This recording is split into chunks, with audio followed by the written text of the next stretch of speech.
Thank you once again for joining us today. And I'm thrilled to have Sean Flynn, the controller at Gusto, to tell us about his journey over the last 4 years at Gusto, lessons learned.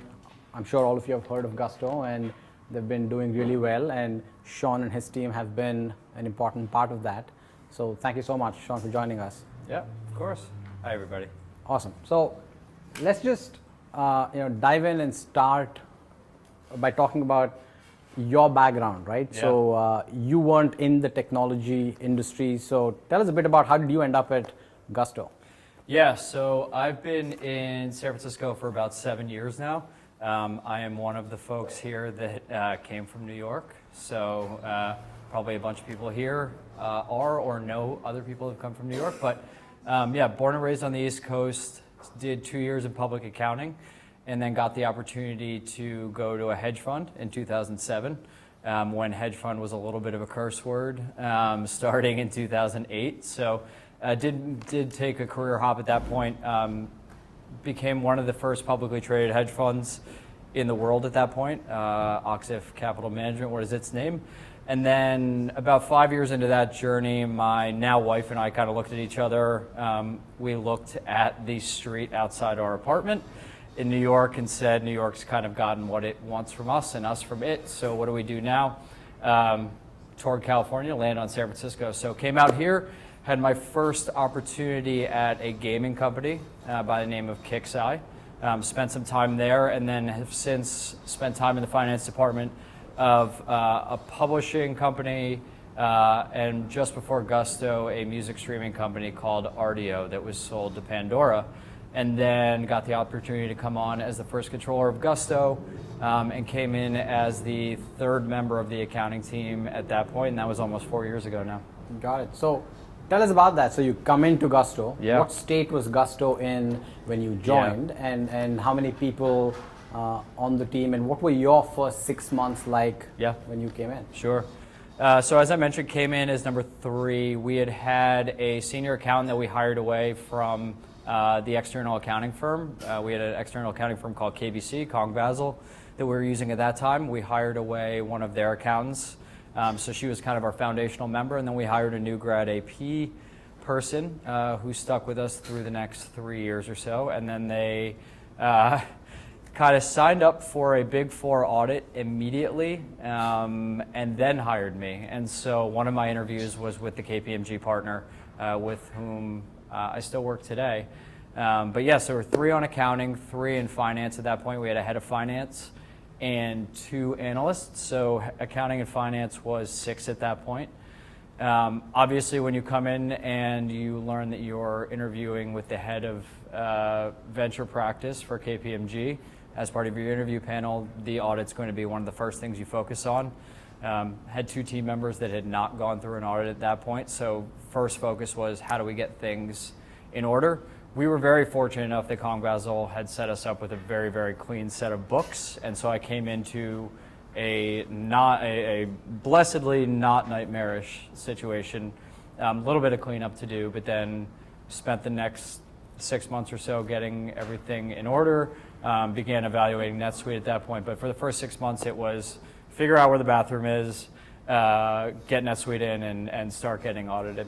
So the NetSuite implementation happened after you joined. And what stage was this? It looks like the first audit was starting. Yeah. So was this Series B? Yeah, so I came in right after Series B had closed. Got it. Yeah. Right. And so the first 6 months were all about that. And then as you look back over the 4 years, if you were to talk a little bit about hiring and team building, and you look at where Gusto is now, right? And so how many people on the finance and accounting team as a whole, and how does that break up across those different areas in the team itself? Sure. So we're going to be 14 on the accounting team very soon. We're an entirely domestic company, so we have no international operations. Obviously, I think we'd be a lot more if we did have international operations. But we're going to be 14 in the accounting team by the end of the year, and then the finance team is right around the same number. So 6 when I started to 26 to 28 very, very soon. The way that breaks down is, and I was speaking with a couple people before this, is because Gusto is a processor of payments, and I know a lot of companies here are as well, accounting has a really unique position within the organization in that we are helping to teach engineering, helping to teach product. We hold Accounting 101 every quarter for new engineers or new product people because it is imperative that they understand accounting flow, and probably just as importantly, it's imperative that they understand accountants because that's who we at Gusto are selling to. So you want to know the good, the bad, the really nitpicky parts about us. So we have 3 or 4 people that focus entirely on customer cash and how that flows through the GL. We have 2 on AP right now, and then we have 2 on revenue and tax. So that's how accounting breaks down. As you think back at that growth of the team, right? So as you think back at the first maybe 6 to 8 hires, was there an approach? I know that might depend on the business, but in your case, in what order did you hire some of those roles, and any learnings about hiring for specific roles before others from that experience? Yeah, I mean, the way I think, I don't think that there is ever too early to find the 1 or 2 very good people that have done it before and that are willing to take, in our case, a shot on a company at that point. I mean, I was number 3. The 2 people I'm talking about, or there's not 2 specific people in this case, but the people that have gone through an audit before, that have an opinion on how systems work, that have seen things go really wrong, which I think is one of the most important things I've learned in my career. Like, you don't learn a whole lot by doing things entirely right the whole time. You just know that it kind of worked out for you. When you've seen things go wrong or have done things wrong, that's where a lot of my life lessons or career lessons have come from. So on my team, it was really imperative, 3, 4, 5, that we found people that had been through an audit before, that understood or really had built into them, if a reconciliation does not go to 0, I'm going to feel really uncomfortable. If an expense comes through that is just way out of bounds, I'm going to start by being a little pissed off, and then I'm going to walk back to, like, how do I get to and deliver this professionally, that this is out of bounds? And that, that anger, not to reference anger here, but the anger goes away, and it's just, how do you get to a place where that person has delivered or does have that feeling of being uncomfortable with variances, with things that are outside of guidelines? And so that's what we did, is we went and found somebody that she had become a manager in a Big 4. She had moved on to a public company and was ready to take a shot at a little bit smaller company. And like I said, we also had 2 foundational members that were outstanding. And as you grow, as you get toward the 10 mark, and we were talking about this the other day, is figure out what your pillars are. Like, do not think of it as a pool of work that you have to do, because by the time you get to 10, that pool is going to be overwhelming. Like, think about what the different pillars are and hire subject matter experts or assign subject matter experts and find the way to inspire the people to become subject matter experts in those areas if they aren't already. And I think that's worked really well. Close management reporting is a really, really great hook and a really great thing to know anywhere in your career. So that's a pillar. Revenue, I think for most people in this room, is going to be one of the more challenging areas, especially in the SaaS world we live in now. And then I think with AP and some of the other functions, it's a matter of finding the person that wants to come in and say, this is what I'm doing today, and I want to do it absolutely right. Got it. And as you look back on that growth again, right? So headcount for finance teams aren't always easy to come by, right? They're always seen as a cost center. It's easier to get headcount for salespeople or engineers. Is it? Yes.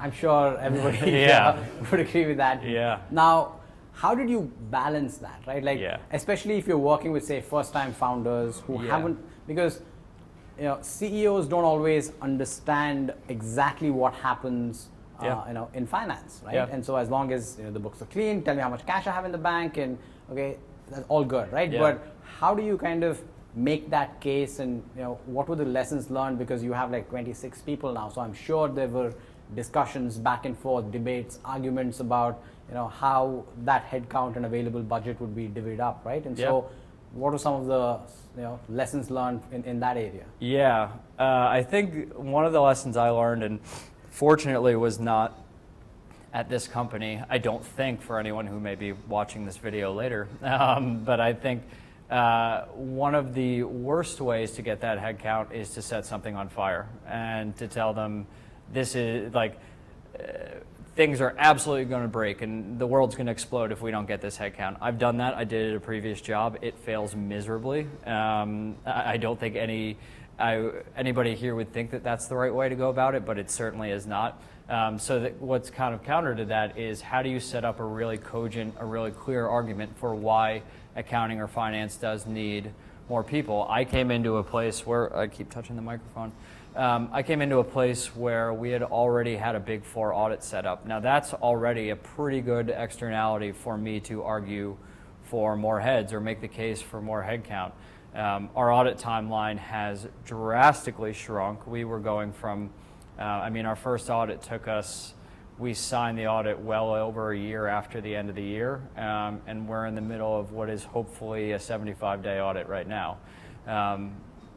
If you have externalities outside of the business that help you get those headcount, that is the number one thing I think we in finance can lean on is if you have licensing that is dependent upon this, if you have investors that are requiring financials and actually will require them, or maybe will require them, keep going on that pace. Like those are good threads to pull on if you need that headcount. And also just be sure to set up a really, really good case for if we do get this headcount, here's what we can accomplish. If we don't, this is not the end of the world, but here's what we're going to sacrifice. Got it. And you and I have talked about the role of a finance team in a business, right? Mm-hmm. And you've always been adamant that I'm not the back office. Yeah, right? that's so right. How do you think about that? How do you think about the role of your team and that function as a whole inside of Gusto and how it partners with the rest of the business? Yeah. My anecdote kind of goes to hell here because never want to be the accounting team sitting in the corner. Like we are very much in a corner of our building right now, but it's a pretty central corner for what it's worth. But no, I think from the beginning of my career, and this started as a chip on the shoulder thing and then turned into an actually very, very, what I think to be productive mindset, which is the accounting team is and never should be viewed as a necessary evil by anybody in your organization, especially, as we mentioned before, in the fintech space where we are vital to things that are going on. And technology just generally, I've had conversations with a bunch of bankers recently, and finance is holding on to the actual treasury function longer and longer and longer. And so that is, that's usually accounting, sometimes finance, but like that means that the accounting organization has to be very central to what's going on. And I think the anecdote I've used with you before and I use with anybody is, or especially with my team, is if you are a member of the accounting team, never let anybody in the organization know why you're walking up to them. If I'm walking up to any of you during the day, the assumption should not be that I'm coming to tell you you did something wrong or that your expense report is missing receipts, which it is, Carl. But you really, there should be a relationship. Like accountants are not expected to build relationships around the organization, and it's really, really easy to challenge that if you just want to kind of enjoy yourself at work. So there's that element of it. But at a very basic level, no dollar leaves the company until accounting pushes the button on it. And so if you see yourself as that place, not as the stingy person at the end of the line, but the kind of the custodian for where dollars are going out and where things are flowing, you have a very, very important job. And everybody, like the person sitting next to you, has a very important job. You shouldn't have to sell yourself on that. You just do. And so position yourself mentally to be in a place where accounting's important and everything else kind of follows after that. Got it. So, changing direction a little bit. Yeah. Over that 4-year journey, I'm sure you look back and you say, oh, I got these things right, or other things I totally screwed up here, right? And as you said, the learning and the lessons come from when you screw up and build that scar tissue. So what are some of those experiences that others can learn from if we were to go back and look at some of the good decisions and the bad decisions? Yeah. So two come to mind. The first one is I'm a New Yorker. There's a lot of New York left in me. New Yorkers tend to say no a lot more than anybody else on the planet. So I came into a decently funded company, leaving a company that was not so decently funded at the time. And we had just opened our brand new office in Denver, and there was a lot of travel going on, and I just kind of sat there like, what is going on? Look at all these flights, what a nightmare. And took me about 1.5 years to grow out of that, to realizing like, hey, we're a company that is going up into the right, as they say, and you probably have better places to spend your energy, or better places to spin it into positivity. So I think one of the places I could have done better is coming in and not viewing myself as that traditional accountant I was just talking about a minute ago, which is, wait, get your bearings, give it 6 months, see if things are really out of control, which they weren't. And so learn that lesson quickly. We also have an extremely, extremely positive culture at Gusto. My first 2 reviews at Gusto were, you should try being a little less New York, which was like, no, and also like, yeah, I'm New York. So it kind of went both ways. And then I think the other thing, and this was something I experienced around this time last year, is when the nature of finance, the nature of accounting is cyclical. There are audit seasons, there are busy seasons, depending upon what your business is. You may be more involved at certain times of year, you may be less. Try not to do your headcount planning at the time of year when you are least busy. And the analogy I use is, if I go to the grocery store after I've just had dinner, I'm not buying anything, or I'm buying stuff I don't need. So don't go to the grocery store full. That also means don't do your headcount planning when things are really, really terrible, because you will end up asking probably for more heads than you need. And so take a look at your last 6 months, take a look at your last year, and determine what the average number of headcount you would have. And depending upon your personal philosophy, whether you feel like stretching a lean team, or whether you do feel like staffing out, or if you have the luxury of staffing out for some of those busier times. Got it. Yeah. All right, awesome. So now let's talk about systems and software and tools, and that's something that every finance team has to deal with, right? Yep. And as you scale up, you have decisions to make. Yep. And when do I deploy this? And you have an interesting approach to how you think about some of those choices that get made as a company scales. And so how have you made those decisions at Gusto, and what are some of the lessons they've learned over there? Yeah, I mean, I think it's, and the reason, to be clear, the reason Teja and I are sitting here is that we share a very similar systems philosophy, I think. But I think it's important to have a systems philosophy, which is not just, I need to add as many systems here to solve as many problems as I can, because frankly, as good as any system is, there's no pulling people out of it. And so realizing there's a balance there, but again, developing a philosophy which is, I want to go heavy on people, and I want to minimize system usage. I want to go heavier with systems and minimize people. I want to look at the impact this has on everybody else within the organization. I either care about that or I don't.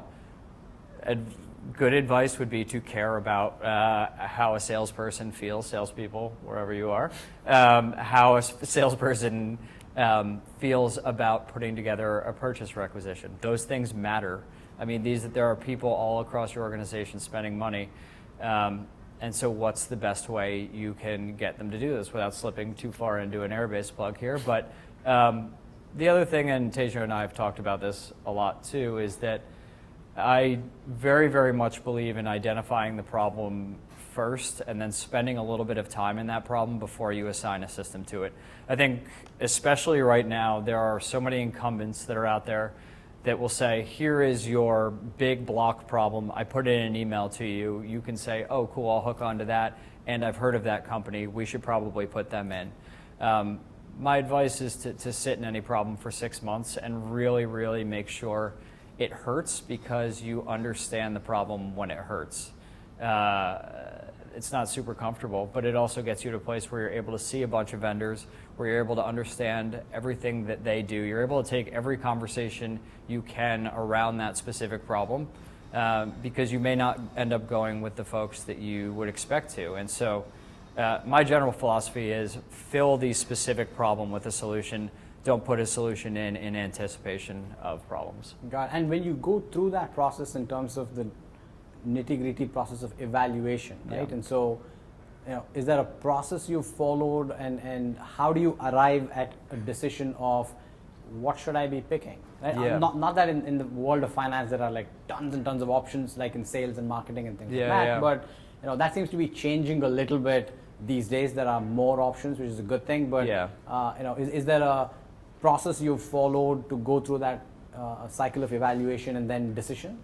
Yeah. Well, I think first and foremost, from my perspective, it's to empower the people that are going to be using that system the most and interacting with their internal customers to more or less make the decision. I mean, in my position, I'm fortunate enough to have a little bit more weight on those decisions than I maybe would have in the past. But all that's to say, if there is a Airbase is a good example. I mean, my team, we pretty much brought the team in and said, hey, this is Airbase, this is the system we're looking at. The folks that had just joined at the time, they had all had previous experience with other systems, and we said, this is going to be part of your decision to make, and so we want to show you and have you have input on what the decision is. And ultimately, we did land with Airbase, but that's the case for everything. I mean, NetSuite, I've used NetSuite at 3 different companies. If I were to leave Gusto, I'm not going to tell anybody in this room that I'm going to run to NetSuite immediately, because it may not solve the problem that I have wherever I may end up next, decades in the future. And so I think it's just don't take any system for granted. Don't take any system for granted between jobs. Again, the NetSuite could change between when I put it in and when I used it most to wherever I go next. And so never take anything for granted. Reevaluate systems and reevaluate them in your new environment, because not every system is going to fit into every job the same exact way. Awesome. So speaking of NetSuite, a couple of people had that question of how you made that choice about when to make that transition. It looks like that choice got made for you at Gusto already when you came in. The move was happening, but when you think about that decision on I'm on QuickBooks, I'm on Xero, that first ledger, but then when do I move to NetSuite, right? Yeah. So when do I make that leap, and what are some of those decision points that make it a good idea to invest the time and the money and the effort making that shift over? So how did you think about that at this job or maybe in previous jobs? Yeah, I mean, it is, when it comes to an ERP, it is entirely dependent on what your intended use for it is. I know we have some invoicing/billing payments companies in the room. That's something also NetSuite also does. I've heard good things about it. I've heard bad things about it. And so coming in, my philosophy around NetSuite or any ERP, now keeping in mind that Gusto is at 1,000 people, the largest company I've worked at. So there's that element too. But I came in, I said, what is it I want for an ERP? And that was part of my systems philosophy too, is that a lot of the reporting that my teams have traditionally done has not come directly out of our ERP. And what I mean by that is, at Gusto, we use NetSuite effectively as one large database. So it's an input tool, and we are doing our reporting using a very small, relatively inexpensive plugin out of the UK that auto-updates. And we do all of our corporate reporting out of that right within Excel, so a tool we already know. That was a really important thing for me. That was part of how I shopped and NetSuite was the decision that myself and the team made when we got there. So we talked to Oracle. Were we going to be using it for billing? No, we already had a proprietary billing system that we were using. Not only that, we have a very, very simplistic billing model at Gusto, so very fortunate for that as well. Did we have currency needs? No. Even if we did, Gusto or NetSuite's very, very good at currency management. And then, honestly, only recently have we gotten into the fixed assets and prepaid world, and that was really a matter of us sitting still and letting NetSuite catch up on the prepaid and fixed asset modules. But yeah, it was a very simplistic view on what started with reporting which I think we viewed as highest risk in terms of getting things out. How do we want to do our reporting? Cool, we've got that solved. Now let's move down into the other pieces. What plugs into NetSuite? We've got Bill.com, we've got Expensify, we've got a couple other systems that work nicely with NetSuite. And so, I guess with NetSuite there is an element of it's what people are doing, but it also was the right tool for us at the time. Got it. Awesome. So let's look back at that journey, right? Like you said, largest company you have worked at, right? And I would imagine, if you think about that journey that you've gone through and the personal growth that has happened, right? And maybe there are a bunch of people in the room who are going through that themselves, is that they're in a job that they've never had the responsibility for a company, or being a controller, head of finance or something like that of a company that large, first time, going through that experience. What was that like for you? And how did you, go through those moments where you did not know, how to deal with something, and how did you kind of get past that, and what was that kind of story of personal growth that happened for you in that journey? Well, I'm not going to sit here and pretend got it, through. I've got it all figured out at this point. Because I have these moments all the time. Everybody has these moments. I'm sure as Gusto goes from 1,000 employees to 5,000, it'll be a whole other... There's going to be a whole bunch more. Exactly. But if anybody wants to talk. How was it over the last 4 years, right? Yeah, it's been great. And there's been ups and there's been downs. I think the ups, and this is my personality more than anything, I tend not to dwell on and celebrate the ups as much as I focus on those periods where I feel a little bit fraught, oh my God, don't tell anybody you've never done this before.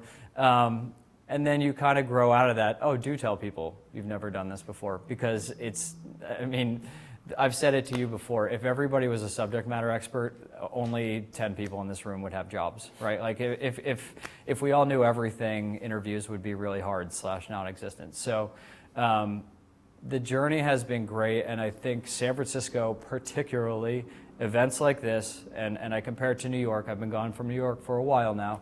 I don't know if this happens there, but San Francisco is really, really great, and people like you are really, really great about saying, I don't know how to do XYZ. I've never done XYZ. I did it this way, and I feel like it was wrong.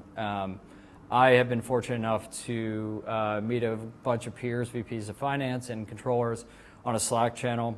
I think much the way I responded to Tejo's email, if you get an email from anybody that's a VP of finance, a controller, doing anything in operations that has a question, take it, because every one of us in this room knows damn well that there's a question that we could ask that person if we were to get on the phone with them or to just get back and forth in an email exchange with them. And there's a vulnerability play, I think, to it, which, not to get too personal, but I'm more comfortable after 4 years in this controllership telling somebody that I haven't done X, Y, or Z. But the very quick follow-on to that is I'm going to go figure out what it is, and I'm going to go figure out how to do it right, and I'm going to go get a bunch of opinions. I think equity stuff, particularly revenue stuff, are really, really dicey areas that you could talk to 2 attorneys, and they may tell you this thing versus this thing. And so you've got to seek out a bunch of viewpoints, and for those of you that are accountants, talk to your auditors, keep very, very open dialogue with them.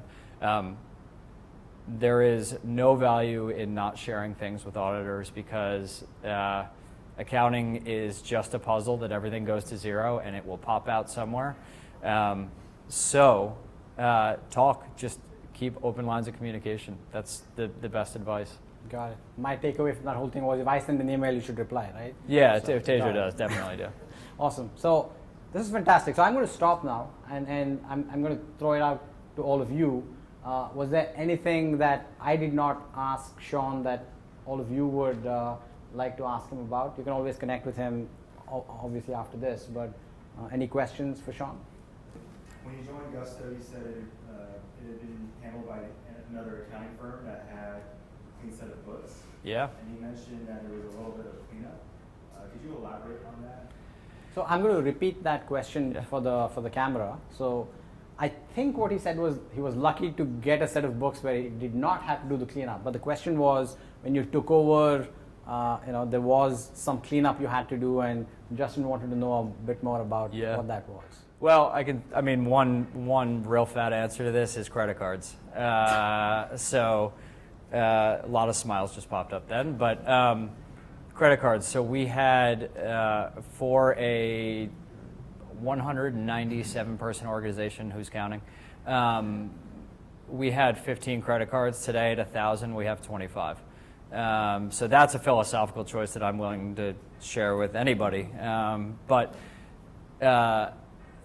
one of the areas for cleanup was just early days at a company, lots of spend coming through credit card, not so much in the way of support. And so cleanup was, there was as much mental cleanup to do as anything, which is, hey, you are an owner of this card.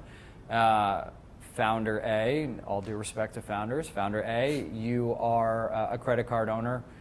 This is a privilege, not a right. Obviously, much more diplomatic phrasing than that. But this is what we need to do, and kind of going back to the headcount thing, this is what we need to do to get our jobs right. Like, you hired me in this position to do this thing. In order to do this thing, I need to do this. And then I think the other cleanup was just making a proprietary billing and revenue system ironclad in crystallization is the word I used to use and still use. But it's making sure historical numbers stay put. And that's one of the biggest challenges any tech company with a ton of data will have, and something we feel like we've gotten really right at this point. So those were two of the really big areas. And then just general, here's your set of financials. I mean, when I joined, we had 197 people. We had 50 departments, and we were only leveraging departments in QuickBooks for about 10 of them, and then we were adding a new account for each department. So we had compensation, sales, compensation, small business sales, compensation, partner sales. So getting the idea of the cube, using every chart field you have, building it, like any of us that put journal entries in anywhere, you're putting them into a database. Use that as efficiently and cleanly as you can, because it makes cutting reporting much better. It makes life better for future you, or it makes life better for the next you. Awesome. Who's next? Go for it. You mentioned you post weekly accounting 101. Yeah, quarterly, yeah. Quarterly, how do you come up with topics that will engage engineers and others outside the field? Let me repeat that question. Yeah, of course. So you host quarterly accounting 101s. How do you come up with the topics to engage the rest of the company, engineering, for example? Yeah. So there's a set curriculum, if you can believe that. T accounts, man. Like, we are straight up doing T accounts, sitting down with engineers, putting them through the same rounds of, and I remember I was 22 years old, sitting in the office at Oxif Capital Management. I'd been an auditor for 2 years, so I didn't know journal entries. I just knew how to do test work. And I remember setting up a credit, a negative number to increased revenue, and I almost fell out of my damn chair at that point. And the same thing happening with engineers is, and I think especially with engineers, there is a really, really wonderful thing about accounting, which if this goes up by 5 and this goes up by 7, something else has to equal 12 somewhere else, and everything goes to 0. The science of that really, really appeals to engineers, and so if you can set it up that way, it's really great. But I mean, again, and I was speaking to somebody about this before, I am fortunate enough to work in an organization where, looking at the pillars that are that I oversee, payroll is one of ours, and I'm surrounded by 1,000 payroll experts every single day, which is really great. It also makes it super hard when things go wrong, because they all know their taxes better than I do. And then we're surrounded by engineering and product people that necessarily have to think how accountants think, that necessarily have to build things from an engineering perspective the way that accountants think as well, or not even think, just the way we do think. Payroll and benefits are an accounting / HR function. So it's a pretty great place to be in accounting or HR. Excellent. I also have 2 questions, but I'll try to combine them. So it was really helpful to hear all the software, like your software stack. 2 that I was curious about, you're using your 1 for travel and then 2 for commissions, if you're using something different for those. And then how has your month-end reporting evolved since you've been there? So question 1, software that you use for travel and sales commissions, and how has your month-end reporting evolved, right? Yeah. So we're on Agencia now. And Agencia has been great. Now, so keeping in mind, we are a entirely SMB focused shop. All sales for the most part are inside. With that said, we do have a larger presence in Denver than we have here in San Francisco at this point. And just announced a new office in New York. We're hiring, plug. So Agencia reporting has been great. Obviously, the bigger challenge there is how do you keep everybody in Agencia? And so we're using Agencia for all of our flights. If you elect to use a hotel, you'll go through Agencia. We also have Airbnb for business set up. So those are the 2 channels. You take those 2 reporting, smash them together, and you have your full picture.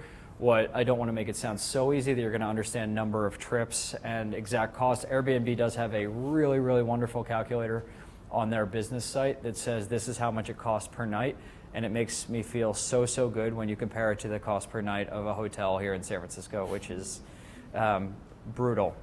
And then second one was sales commissions. So we are on a relatively small platform called Captivate IQ. And right now, working fine for us. We have a relatively small sales team. I think that as 606 starts to show up, and whether or not revenue will be a concern for you, commissions almost will definitely be a concern for probably everybody in this room, material or not. We may have to think about who is best for that. And then the second question was month-end reporting. Yeah, so this is one of my favorite topics, and everybody get comfortable because, just joking. I got jokes. So I think that, again, a philosophical choice is we stay in Excel and we hard code everything once the reporting is done. So as mentioned, I will do another plug. It's a reporting tool called Solution 7, SmartView, not to be confused with the Oracle SmartView. But it is a plugin that sits on top of NetSuite. And basically what we did is 3 years ago, I took a week and a half and I built the most ironclad reporting package that I knew from experience and I knew from how finance read our financials. I built it as ironclad as I knew it could be. We are now at 70 departments, which feels like a pretty good scale from 50 at 200 to 70 at 1,000. But those are really the only changes that are coming through. And so we have had for 2.5, 3 years an Excel file with 15 tabs that you update the month end in a single cell, and it flows through the entire document. That we're able to send off for finance on business day 4. We have them look at it, and things are wrapped by business day 6 or 7 with their comments. And so it is making a really self-service tool out of Excel as much as humanly possible. And this is something that I'm now, tonight, in the future, anybody that wants to talk about it, definitely willing to speak about this. This is something that's worked for me at 3 companies now, and super proud of. We do have Adaptive as well, and so whether the Excel document goes the way of the dodo someday, I don't know, but I mean, even in terms before we get to Workiva time, whenever that is in the future, you still need a really quick way to get reporting out and flexible, and everybody here knows Excel, and you don't have to leave it. That's the thing I'd say. You don't have to leave Excel. And I've just never been, I have a difficult time with canned reports coming out of ERPs. I think they just leave so much to the imagination. You can very infrequently double click into them. You can't share them super easily. So yeah. Awesome. Did that help? I hope that helped. Cool. Anyone else? Do you have a person dedicated to internal controls? So do you have a person dedicated to internal controls? Development? And Yeah. Not currently. That person will, I think, especially when we talk about the amount of money flowing through the company, it's something we really need to start thinking about. When you're in a regulated industry like we are, so payroll and benefits are obviously super, super regulated, especially the benefits side of the world. So PII, PHI, HIPAA is all over us. You kind of have the compliance function really built in, and what I've found with compliance folks is they trickle, for me, nicely back into the internal controls world. But we also have a relatively fleshed out risk department, and those are folks that if we are getting really, really uncomfortable about things not going to zero, they are really, really uncomfortable about seeing the same name in two places on a single record. So long answer, not currently, but in our very near future, for sure. How was your close process and timeline developed from when you started to now? Yeah, so I am very, very fortunate to be able to say that we have not missed a 5-day close in nearly 2.5 years. That is scaling from a team of 5 up to, again, like I said, what will soon be 14, but that also means the work's come with it. Before that, loose schedule, 20 days. I mean, it was more a matter when I started who's looking for it, which was kind of the wrong attitude to have. The answer is you should be looking for it. Like the pride of, I can tell you how good I feel sitting here saying 5 days for 2.5 years straight. That's worth it in some respects. But the other thing is, any of us that are working at a company that we believe in, you got to hope someday, like you got to hope that 5-day close matters, and you got to pretend that you're going to have your CFO. If any of you are a CFO or you have CFOs, you have to pretend that person's going to want that reporting at the end of day 5 because you're on video saying you're going to close in 5 days for 2.5 years straight. But I mean, there's an element of pride, and there is an element of like, this just is something that does not change. And I'm fortunate enough to have brought a couple people on the team who very much believe that. Even I'm the person, admittedly, that says, you guys need an extra day this time, that's fine. The answer 100% of the time has been, we're not going to take it. So it's just kind of, it's one of those things you build into yourself and you just don't let yourself off of it. Also, that hasn't come, the first year and a half of those 2.5 years were super late nights and really frustrating and probably some changes after the fact. But I mean, once you live in a Big Four audit world or any audit world, I mean, that stuff doesn't change, or it can't. Or you better have a really good explanation. Excellent. Any other questions? Following up on the same question, did you face any pushbacks from people who are used to having a looser schedule and question why do we need to do things now in this way? So, to repeat it, did you have any pushback on people who are more used to a loose monthly close schedule?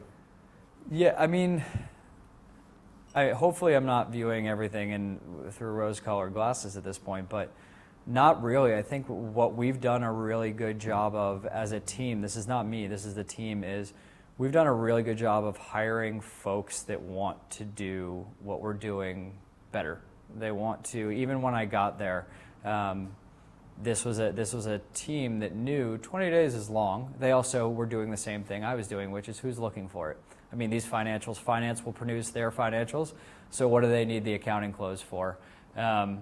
And then kind of to speak back to the evolution, accounting close is very much a thing because hopefully you get to a place where the positions flip and finance isn't looking at their own numbers anymore. They're modifying yours for their purposes.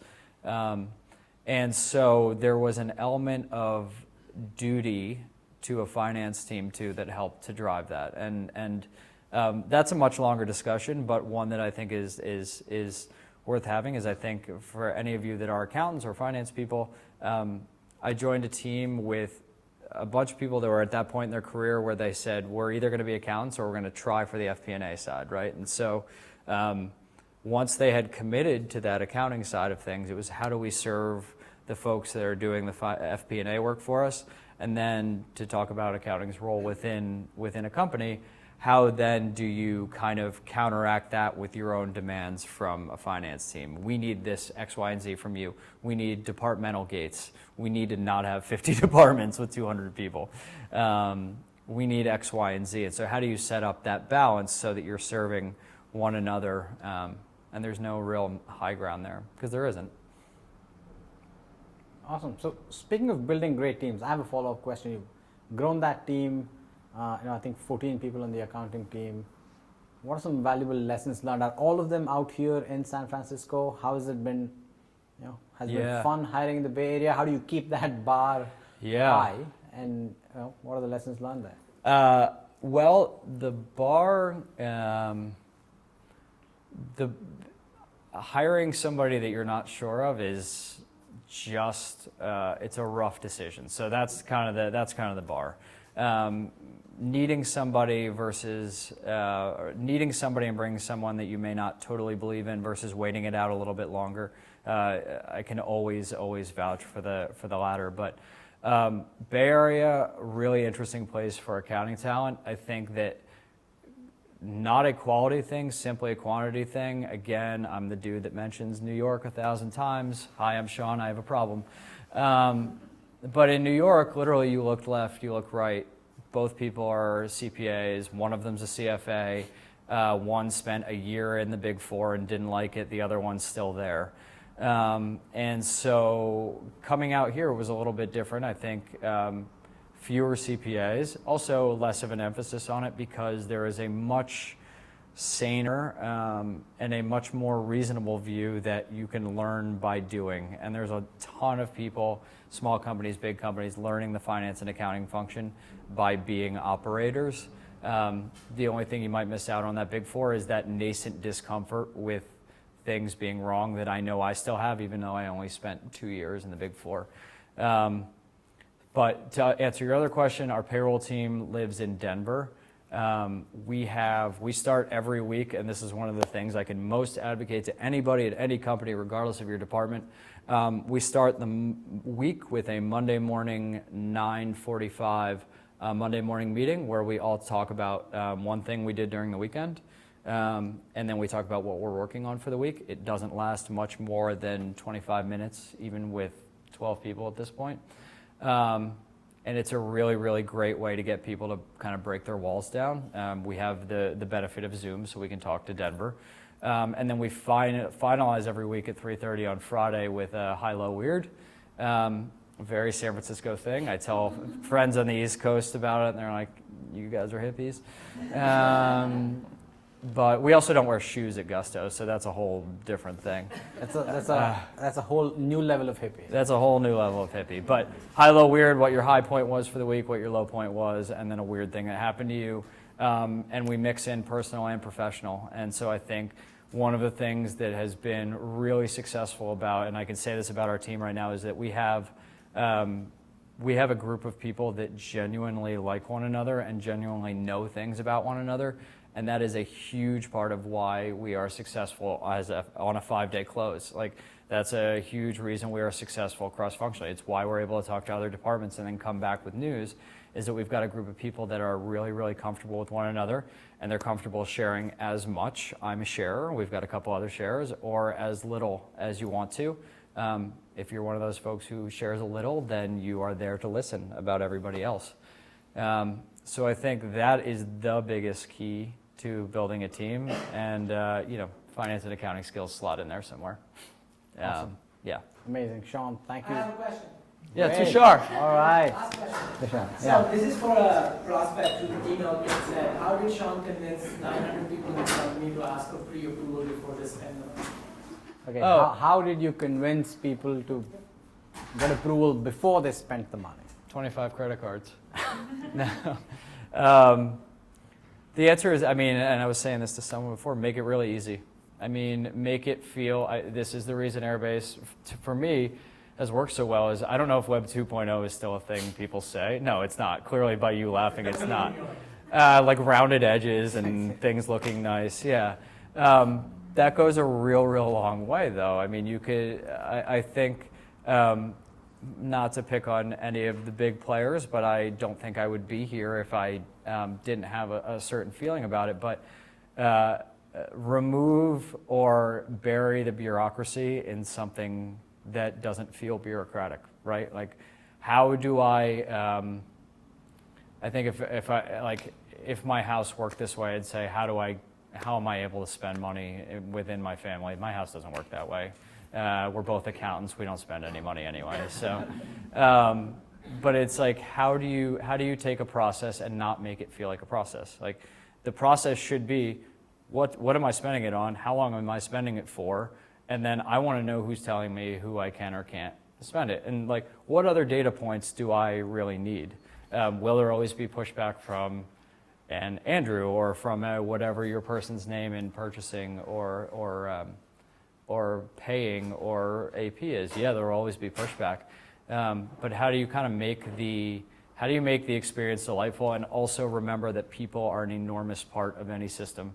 A system will not replace everything, and especially we as finance and accounting people, like, get your ass out of your seat and go see those people. So that's part of it. Make the system right, and then be the right person.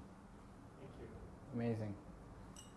Anybody else? You can always catch up with Sean, and thank you so much for joining us today. And Sean, it was wonderful. Thank you so much for joining us and taking the time. Yeah, of course. Thank you.